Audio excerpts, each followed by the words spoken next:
नमस्कार दोस्तों, आप सभी का बहुत बहुत स्वागत है अनअकैडमी में। सभी प्यारे भाई बहनों का बहुत बहुत स्वागत है। तो सभी लोगों को नमस्कार, सभी को नमस्कार। फटाफट से जुड़ जाइए। अब हम स्टार्ट करते हैं फिर अपनी क्लास को। चलिए, नमस्कार सभी को, नमस्कार सभी को, नमस्कार भैया। एक बार जुड़ जाएं फटाफट से और हम स्टार्ट कर रहे हैं आज का अपना सेशन। तो अनअकैडमी गोल अनअकैडमी लेकर के आया है आप सभी के लिए एमपीपीएससी मेंस का ये बैच है। हमारा कंप्लीट बैच आपको एमपीपीएससी के लिए मिल जाएगा। जो हमारे भाई बहन यहाँ पर एमपीपीएससी की प्रिपरेशन कर रहे हैं और उन्होंने प्री ऑलरेडी दे दिया है और अच्छे मार्क्स आ रहे हैं, तो निश्चित तौर पर अब आपको बिना समय गवाए इस एग्जाम की तैयारी में लग जाना चाहिए। अनअकैडमी दे रहा है आप सभी को कितना, फ्लैट 20% ऑफ। तो 20% का ऑफ मिल जाएगा आपको सभी सब्सक्रिप्शंस पर। मई 22 से 26 तक आप देख ही रहे होंगे कि 22 तारीख से ये हमारा ऑफर स्टार्ट हुआ था। ठीक है, यूज कोड वीकेएस कोड को आपको यूज करना है और यहाँ पर आपको ये डिस्काउंट प्राप्त हो जाएगा। जो 20% ऑफ चल रहा है अनअकैडमी के सब्सक्रिप्शंस पर, 20% का जो डिस्काउंट है वह डिस्काउंट आपको मिल जाएगा। आप कोड यूज करें वीकेएस।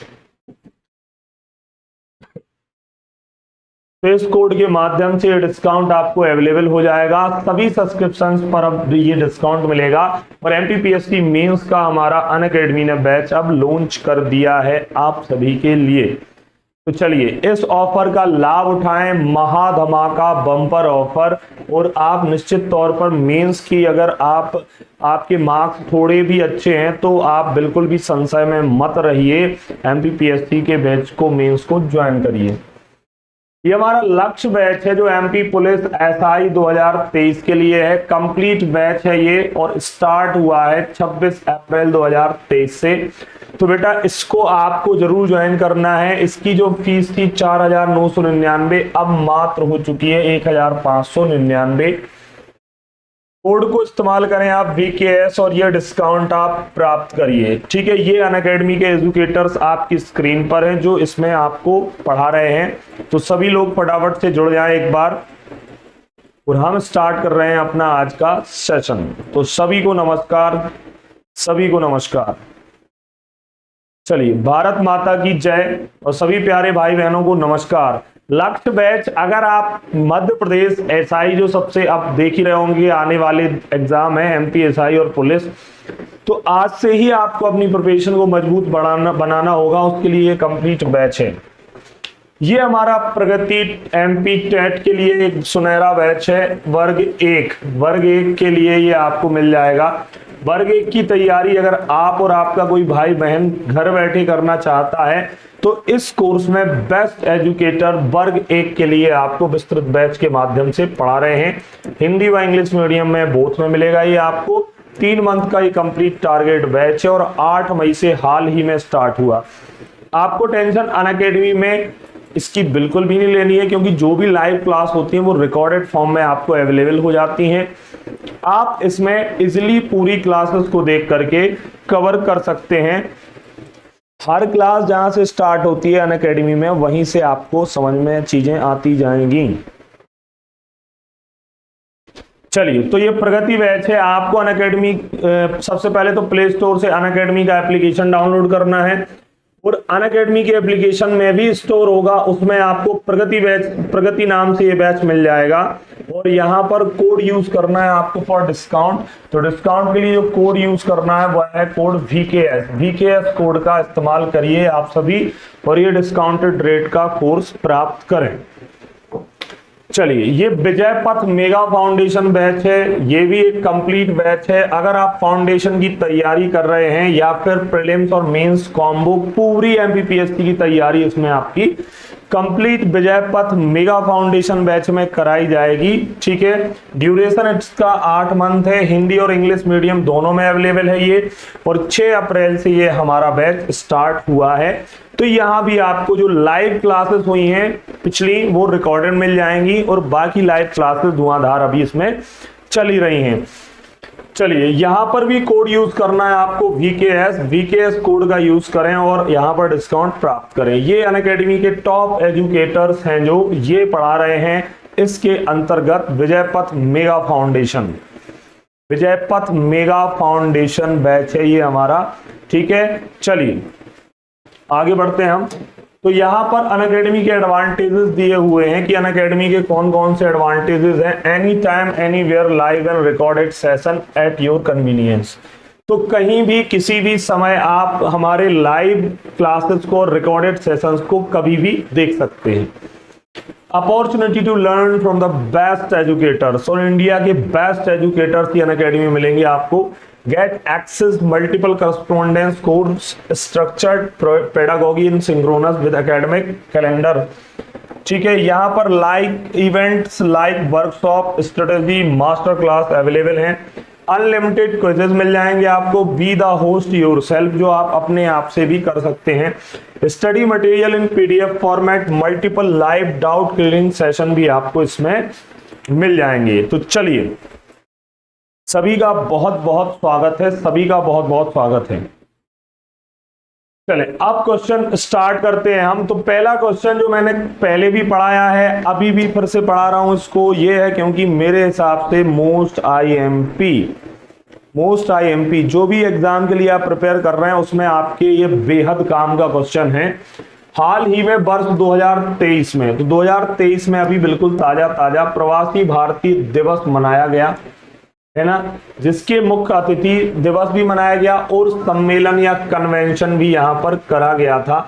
ये 17वां प्रवासी भारतीय सम्मेलन है, 17वां प्रवासी भारतीय सम्मेलन है ये, 17वां प्रवासी भारतीय सम्मेलन, क्लियर है। 17वां प्रवासी भारतीय सम्मेलन है ये। प्रवासी भारतीय दिवस तो मनाया जाता है प्रतिवर्ष 9 जनवरी को, क्योंकि यहाँ पर गांधी जी स्वदेश लौटे थे, तो यहाँ पर 9 जनवरी को प्रवासी भारतीय दिवस मनाया जाता है। ये सम्मेलन हुआ है 8 से 10 जनवरी 2023 को इंदौर में। इसमें आए थे कौन? गुयाना के राष्ट्रपति। गुयाना की कैपिटल है जॉर्ज टाउन।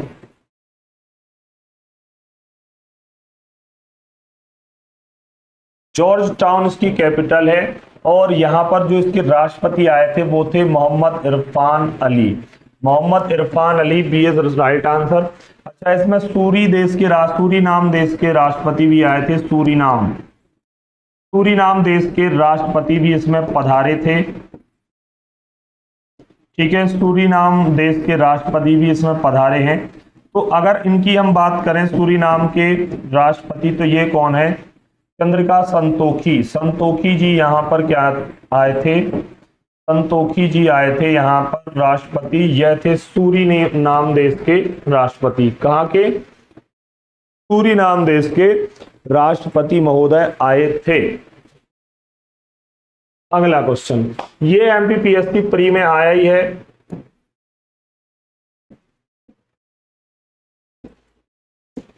हाल ही में invest in Madhya Pradesh summit कहां आयोजित किया गया? उज्जैन, भोपाल, इंदौर या खजुराहो। तो invest in Madhya Pradesh, global investor summit भी आप इसको बोल सकते हैं, या ग्लोबल इन्वेस्टर्स समिट। इसमें क्या था बेटा? तो ये क्या था? समिट है, सबमिट नहीं है, समिट। यह सम्मेलन, इसमें ग्लोबल स्तर के जो उद्योगपति हैं या जो निवेशक हैं, इन्वेस्टर्स हैं, उनको यहाँ पर मध्य प्रदेश सरकार ने आमंत्रण दिया था कि आइए और हमारे मध्य प्रदेश में जो आप अपने इन्वेस्टमेंट के लिए सुविधाएं चाहते हैं वो हम सब आपको देने वाले हैं। तो यहाँ पर आपके लिए ये मोस्ट आईएमपी क्वेश्चन है, तो ये भी अभी आया ही हुआ है, अगले एग्जाम्स में आने में देर नहीं लगेगी। इंदौर इज राइट आंसर, सी इसका सही उत्तर हो जाएगा। तो हाल ही में invest in Madhya Pradesh summit कहाँ आयोजित किया गया? इंदौर, मध्य प्रदेश की राजधानी इंदौर। G20 की पहली सांस्कृतिक बैठक कहाँ हुई है? तो बताइए फटाफट। G20 की सांस्कृतिक बैठक, इसके साथ में जब ये पढ़ाता हूं क्वेश्चन में 2 चीजें और बताता हूं, तो यहां भी बता देता हूं। G20 की कृषि कार्य समूह की प्रथम बैठक कहां हुई? कृषि कार्य समूह की प्रथम बैठक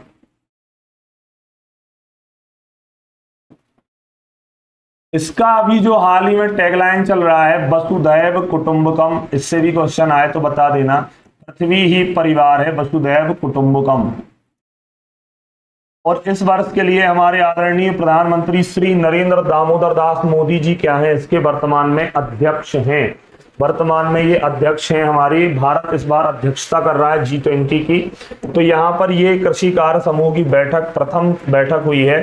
ठीक है, ये इंदौर के अंतर्गत हुई थी। अटल कन्वेंशन सेंटर, सॉरी अटल बोला मैंने, ब्रिलियंट कन्वेंशन सेंटर के अंतर्गत इसका आयोजन इंदौर में किया गया है। ठीक है, यहाँ पर अगर मैं बात करूं तो पहली सांस्कृतिक बैठक कहाँ हुई है? ये खजुराहो में हुई है, मध्य प्रदेश के खजुराहो में। और ये 22 से 25 फरवरी 4 दिन चली है। कितने दिन? 4 दिन ये प्रमुख रूप से चली है। अच्छा, इस G20 के लिए थिंक 20, इनकी बैठकों के लिए थिंक 20 भी यहाँ पर आयोजित किया गया। ठीक है, थिंक 20 भी इसके लिए आयोजित किया गया, थिंक 20। और थिंक 20 की बैठक कहां पर हुई थी बेटा इसके अंतर्गत? तो थिंक 20 की बैठक भोपाल में हुई है, ये भी याद रखना है आपको। हाल ही में ईवीएम कार्यशाला का आयोजन कहां हुआ है? मध्य प्रदेश में ईवीएम कार्यशाला का आयोजन कहां हुआ है? ईवीएम कार्यशाला का आयोजन जो हुआ है वह कहां पर हुआ है? तो भैया ईवीएम कार्यशाला का आयोजन हुआ है कुशाभाऊ ठाकरे हॉल भोपाल। कहां पर? कुशाभाऊ ठाकरे हॉल भोपाल। हाल ही में अभी मई में ये यहां पर आयोजित की गई। ठीक है,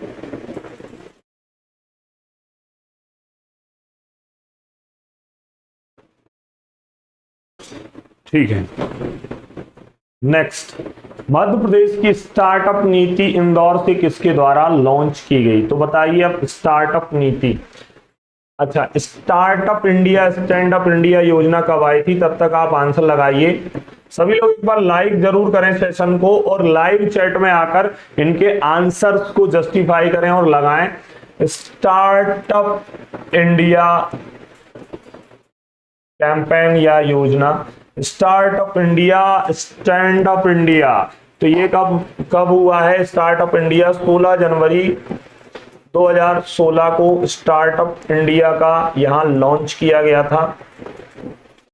और स्टार्टअप डे भारत में कब मनाया जाता है? तो स्टार्टअप डे भी मनाया जाता है बेटा 16 जनवरी, क्योंकि यहाँ इस योजना को लॉन्च किया गया था 16 जनवरी को भारत में स्टार्टअप डे मनाया जाता है। आपसे बोला जाता है GST day, goods and services taxes. क्या बेटा? Goods and services tax. ये गुड्स एंड सर्विसेज टैक्स को कब लागू किया गया था? तो 1 जुलाई 2000।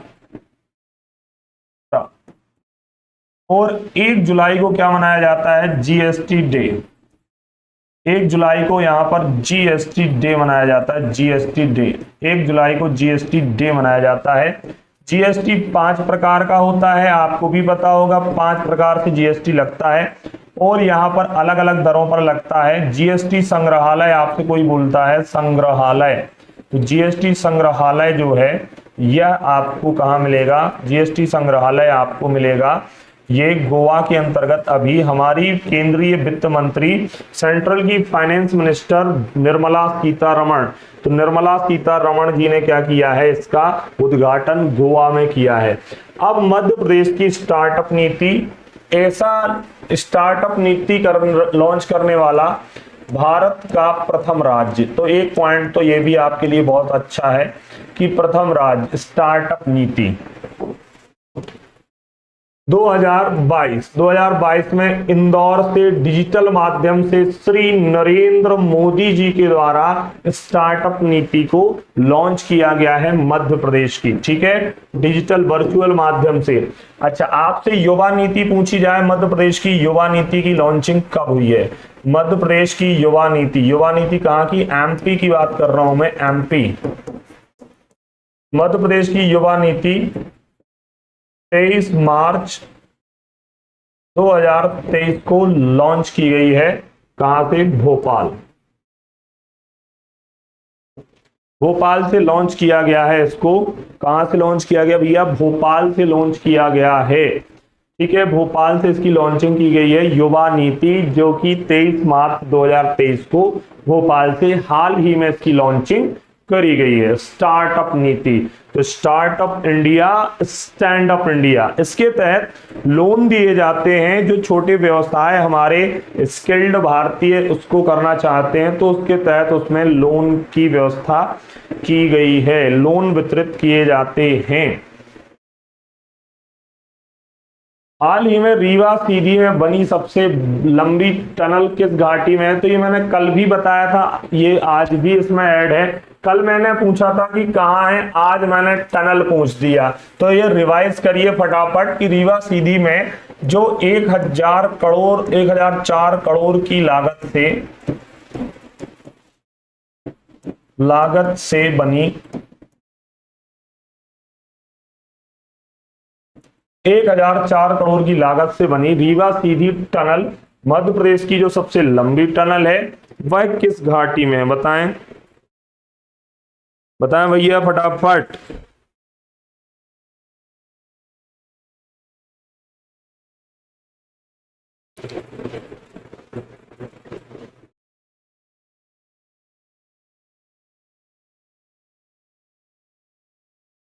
बताइए।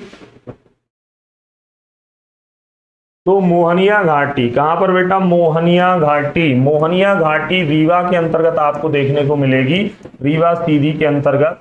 और ये मोहनिया घाटी में मध्य प्रदेश की सबसे लंबी टनल बनाई गई है, जो 6 लेन की है। कितने लेन है इसमें? 6 लेन। इस टनल के अंदर सारी सुविधाएं हैं, फैन है, इसमें लाइटिंग की प्रॉपर व्यवस्था है, call system, emergency call system भी वहां पर है ना। नाली भी साइड में बनाई गई है, जिससे पानी ना भरे उस टनल में, पता चले पानी भर गया।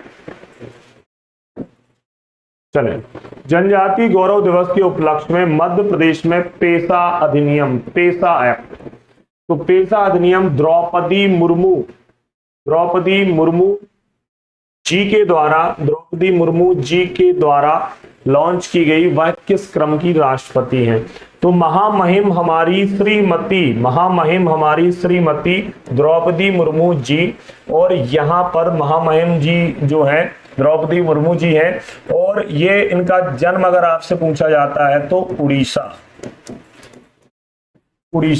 प्रथम आदिवासी महिला राष्ट्रपति हैं, प्रथम आदिवासी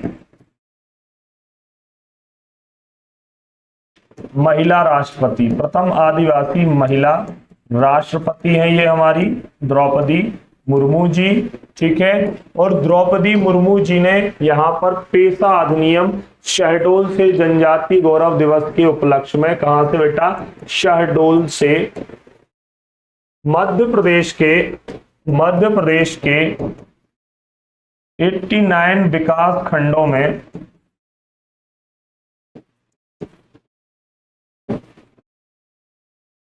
एक साथ लागू किया। 89 विकास खंडों में एक साथ लागू किया, ठीक है, एक साथ लागू किया। इसके द्वारा वह किस क्रम की राष्ट्रपति हैं? तो ये 15वें क्रम की हमारी आदरणीय महोदया राष्ट्रपति है, ठीक है। और यह जब हमारी राष्ट्रपति बनी थी, उसके यहाँ पर उसके पहले ये झारखंड की पूर्व राज्यपति थी, और ये संथाल जनजाति से संबंधित हैं। किस जनजाति से संबंधित हैं द्रौपदी मुर्मू जी? तो संथाल जनजाति से बेटा यहाँ संबंधित हैं, संथाल जनजाति से यह आती हैं। तो ये बहुत अच्छा क्वेश्चन है आपके लिए। ठीक है। जनजातीय गौरव दिवस कब मनाया जाता है मध्य प्रदेश में? तो मध्य प्रदेश में प्रतिवर्ष 15 नवंबर को भगवान बिरसा मुंडा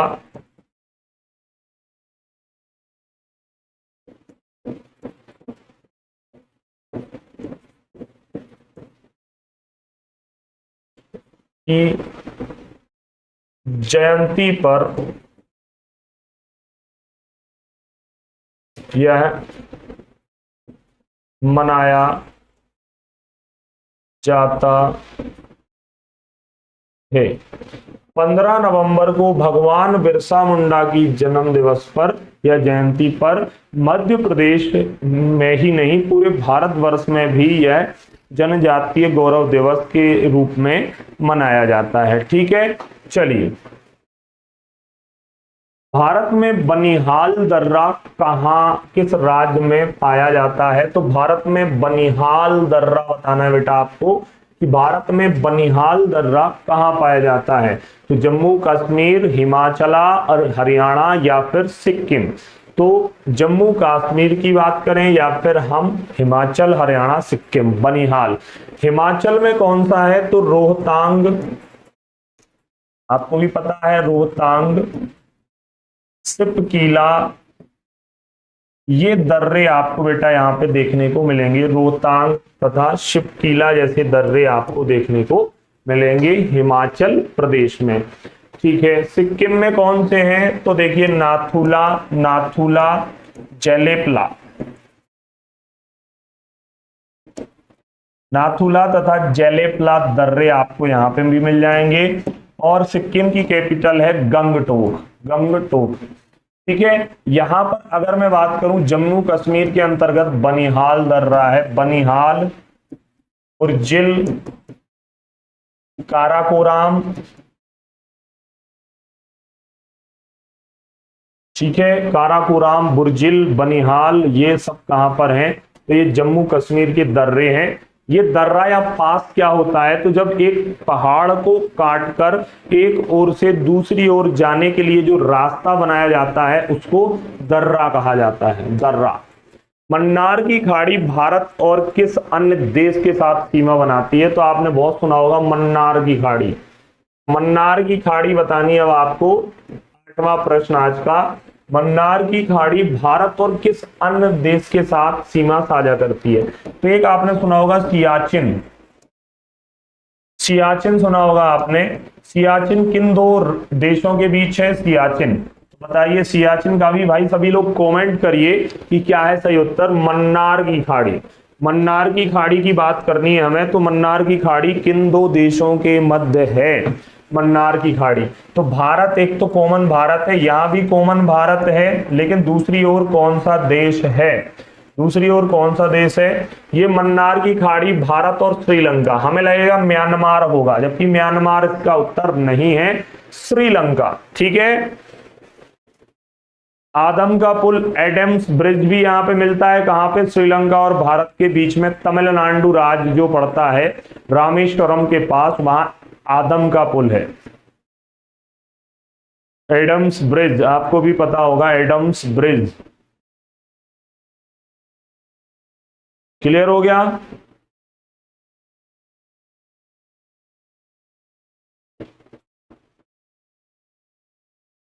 चले, तो देखिए यहां पर सियाचिन और पाकिस्तान के मध्य है, ये सियाचिन और पाकिस्तान, सियाचिन और सियाचिन भारत और पाकिस्तान के बीच है। यहां भी हमें लगेगा कि चिन्ह लगा है तो चीन लगा दो, जैसे मन्नार की खाड़ी में म्यांमार दिख रहा होगा, है ना। यहाँ पे सियाचिन में आपको लगेगा कि चीन लगा दो, जबकि नहीं, भारत और पाकिस्तान के मध्य है यह।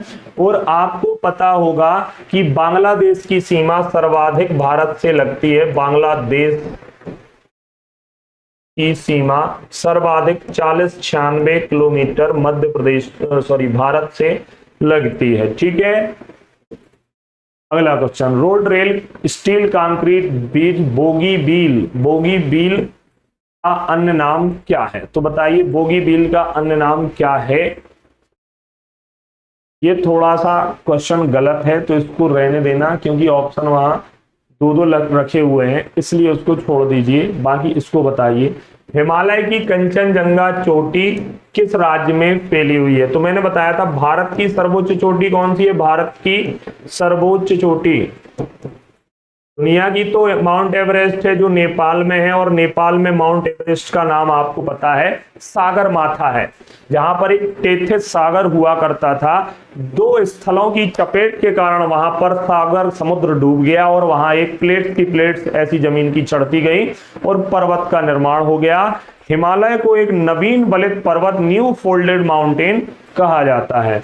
भारत की सर्वोच्च चोटी है केटू गॉडविन ऑस्टिन, केटू गॉडविन ऑस्टिन। ये हमारे भारत का अभिन्न अंग है ऑस्टिन, केटू गॉडविन ऑस्टिन, जो आज पीओके में पड़ती है। कंचनजंगा ये आपको सिक्किम में मिलेगी, कंचनजंगा नेशनल पार्क भी है, आपको पता होगा। ये दूसरी सबसे ऊंची चोटी है हमारे भारत की, लेकिन पहली याद रखना हमारा आंसर केटू गॉडविन ऑस्टिन होगा, ना कि कंचनजंगा। नेक्स्ट प्रश्न, भारत से होकर बहने वाली सबसे लंबी नदी कौन सी है? भारत से होकर बहने वाली, अब ये अच्छे से क्वेश्चन लगाना।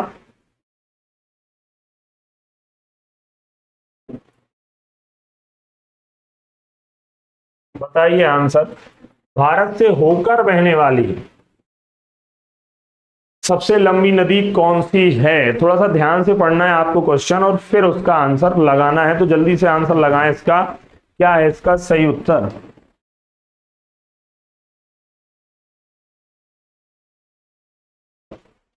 बताएं क्या है सही उत्तर? भारत से होकर बहने वाली सबसे लंबी नदी कौन सी है?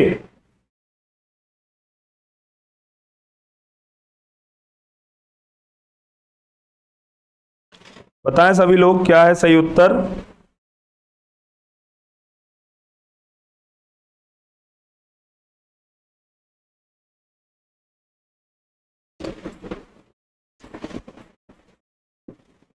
लगाएं इसका आंसर, क्या है सही उत्तर?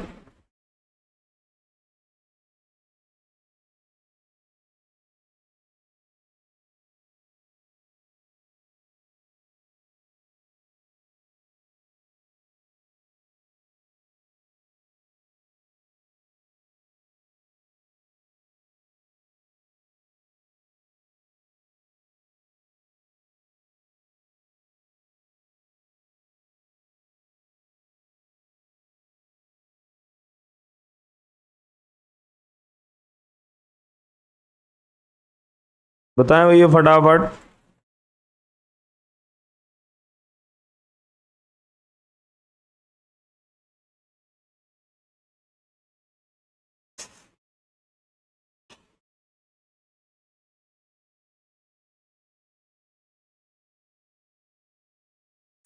चलिए हम देखते हैं, यहां पर जो आपको देखने को मिलेगी, ब्रह्मपुत्र की लंबाई यहां पर गंगा से अधिक है।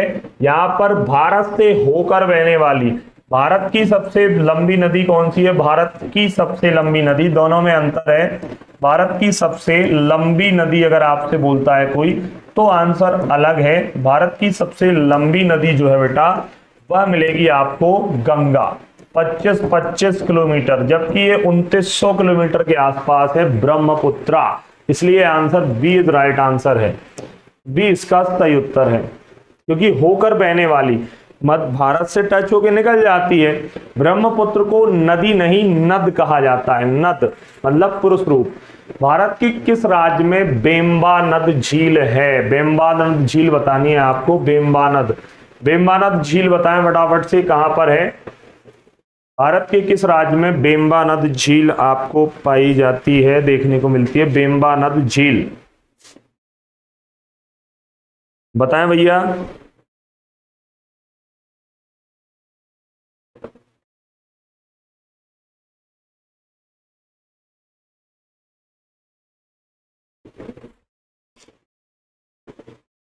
बताएं जल्दी से,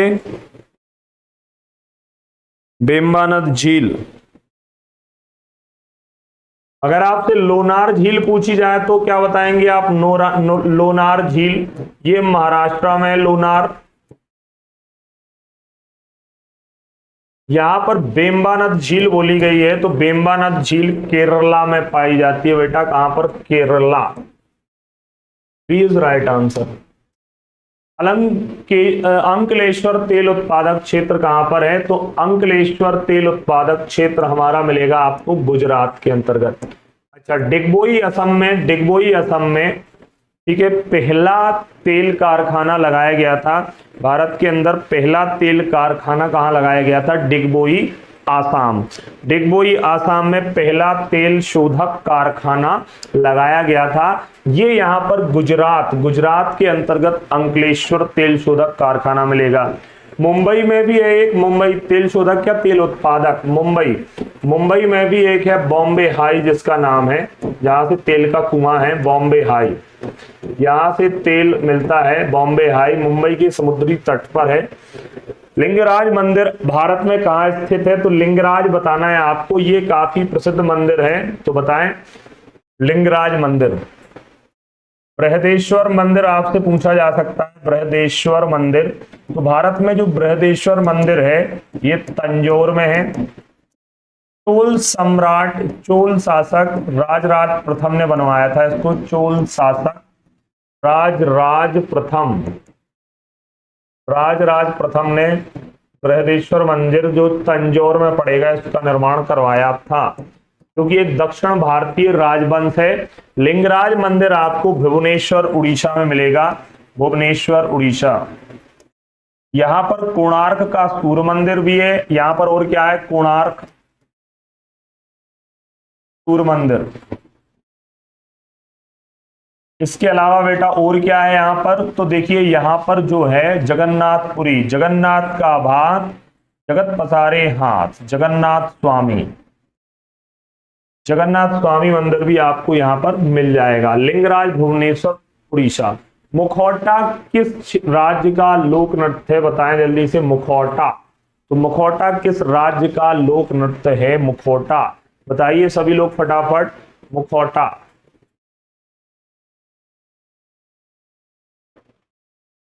बताएं, मुखौटा किस राज्य का लोक नृत्य है? मुखौटा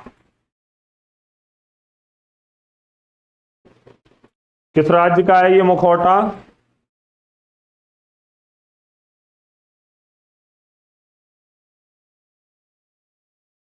तो देखिए मुखौटा जो है, मुखौटा यहां आपको मिलेगा अरुणाचला का, अरुणाचला। यहाँ की सीएम है प्रेमा खांडू, और भारत की सूर्योदय की भूमि है, भारत की सूर्योदय की भूमि, और भारत का सबसे पूर्वी बिंदु, भारत का सबसे पूर्वी बिंदु किबिथुवा बलांगू, किबिथुवा बलांगू, किबिथुवा बलांगू, ठीक है, अरुणाचला। यहां पर तवांग मठ भी मिलेगा आपको, बौद्ध मठ है तवांग, तवांग मठ अरुणाचल प्रदेश में मिलेगा, जिसकी कैपिटल ईटानगर है, ईटानगर। और यहां पर किबिथु तथा बलांगू भारत के सबसे पूर्वी बिंदु हैं, सबसे पूर्वी बिंदु हैं किबिथु और बलांगू, ठीक है। नेक्स्ट प्रश्न, वर्ष 2022 के लिए मेजर ध्यानचंद खेल रत्न पुरस्कार, वर्ष 2022 के लिए मेजर ध्यानचंद खेल रत्न पुरस्कार किसे दिया गया है? तो लगाइए आंसर फटाफट।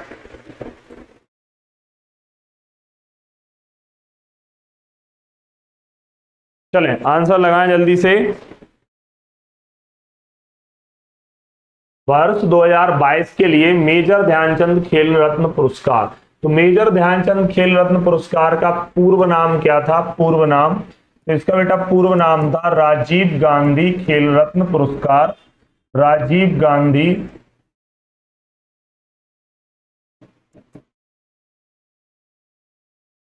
खेल रत्न पुरस्कार, राजीव गांधी खेल रत्न पुरस्कार जिसकी स्थापना 1991 से 92 में हुई थी। प्रथम दिया गया था ये शतरंज के ग्रैंड मास्टर विश्वनाथन आनंद को ये पहला दिया गया था। ठीक है, वर्तमान का किसे दिया गया है? शरत कमल अचंता ये एक टेबल टेनिस के खिलाड़ी हैं, टेबल टेनिस के ये खिलाड़ी हैं। और मेजर ध्यानचंद के नाम पर खेल विश्वविद्यालय भी बन रहा है भारत में, मेरठ उत्तर प्रदेश में मेजर ध्यानचंद के नाम पर खेल विश्वविद्यालय। ठीक है,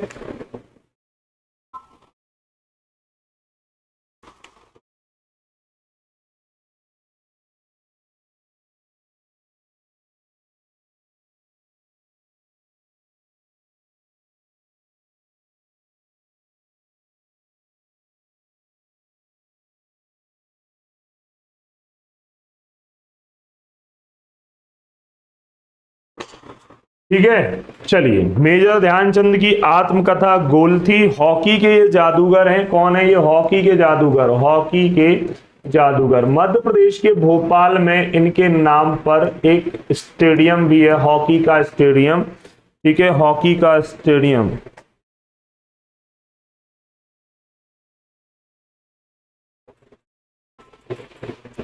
ठीक है, ये अनअकैडमी का महाधमाका बम्पर ऑफर आप सभी के लिए। Join MPPSC mains batch starting this week, flat 20% off on all Unacademy subscriptions.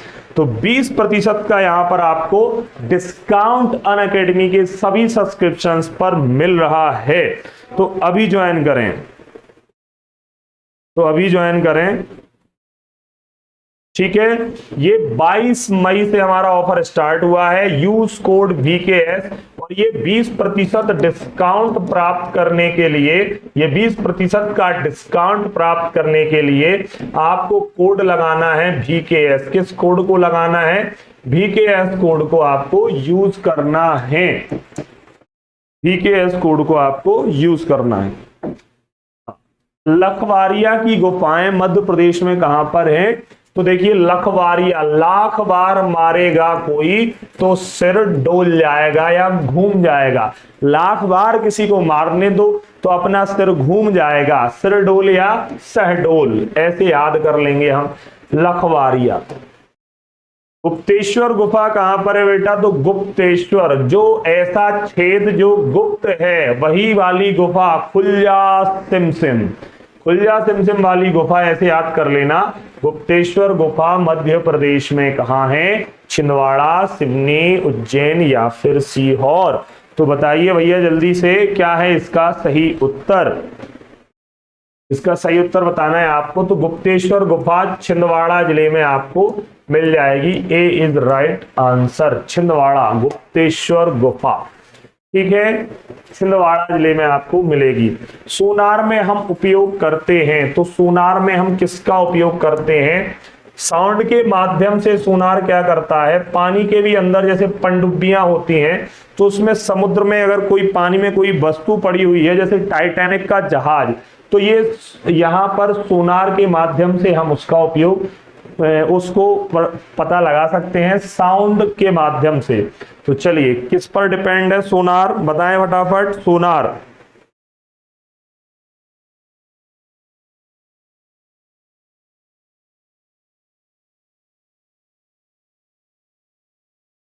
जल्दी से बताएं।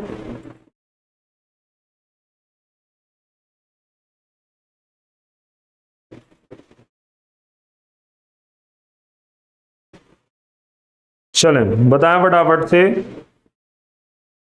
फिजिक्स से संबंधित ये क्वेश्चन है, स्टैटिक जीके का।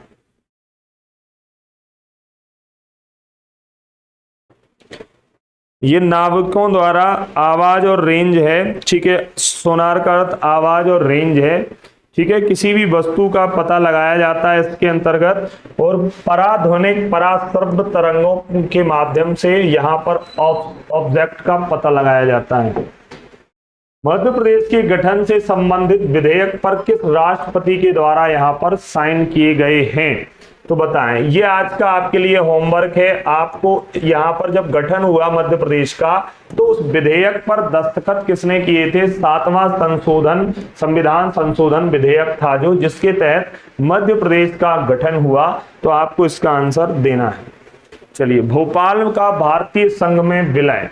तो जो भोपाल रियासत स्वतंत्र रही, स्वतंत्रता के बाद भी यहाँ के नवाब हमीदुल्ला खां जी थे उस समय।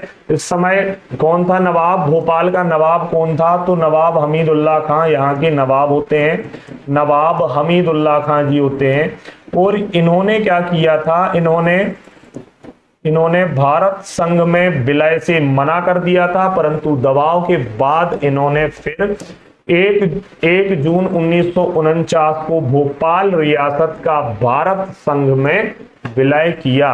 भारत संघ में फिर इन्होंने विलय किया था। ठीक है, चलिए अगले क्वेश्चन की ओर हम चलते हैं फटाफट। हाँ, एम्पटीमेंट्स इन एडवोकेसी एक्कोलसिस in the court of justice के लेखक कौन है? वीरेंद्र सकलेचा, कैलाशनाथ काटजू, कमलनाथ या शिवराज सिंह चौहान? तो बताइए फटाफट, लगाए आंसर।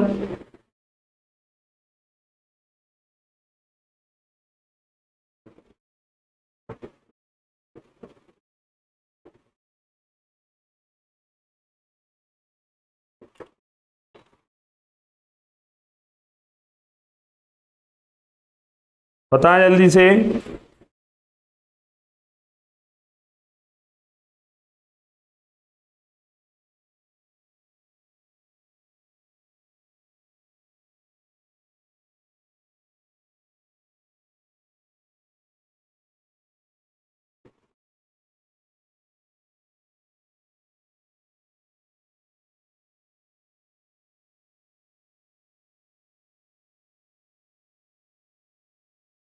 यहां पर एक्सपेरिमेंट्स है, क्योंकि ये मुझे भी गलत लग रहा था यार। एक्सपेरिमेंट्स करो इसको, एक्सपेरिमेंट्स।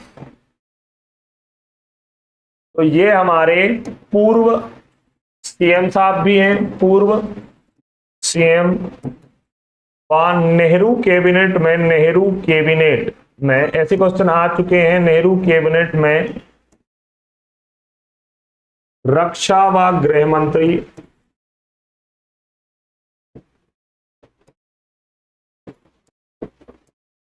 और ये कहां से थे? रतलाम जिले से थे। कैलाशनाथ काटजू, कैलाशनाथ काटजू। चले, निम्नलिखित में से मध्य प्रदेश के कौन मंत्री थे जिनका जन्म सागर में हुआ? तो ये पंडित रविशंकर शुक्ल जो प्रथम सीएम थे। कार्यकाल के दौरान 31 दिसंबर को 1956 को इनका निधन हो गया था। और अगर मैं बात करूं तो ये प्रथम सीएम है हमारे मध्य प्रदेश की। मध्य प्रदेश इको पर्यटन बोर्ड, इको का मतलब होता है इकोसिस्टम और पारिस्थितिकी से संबंधित होता है ये। तो इसकी स्थापना मध्य प्रदेश के भोपाल में 2005 को की गई थी। मध्य प्रदेश में रावण की पूजा कहाँ होती है? तो रावण जी की पूजा शाजापुर के भादखेड़ी में और मंदसौर जिले में रावण की पूजा होती है।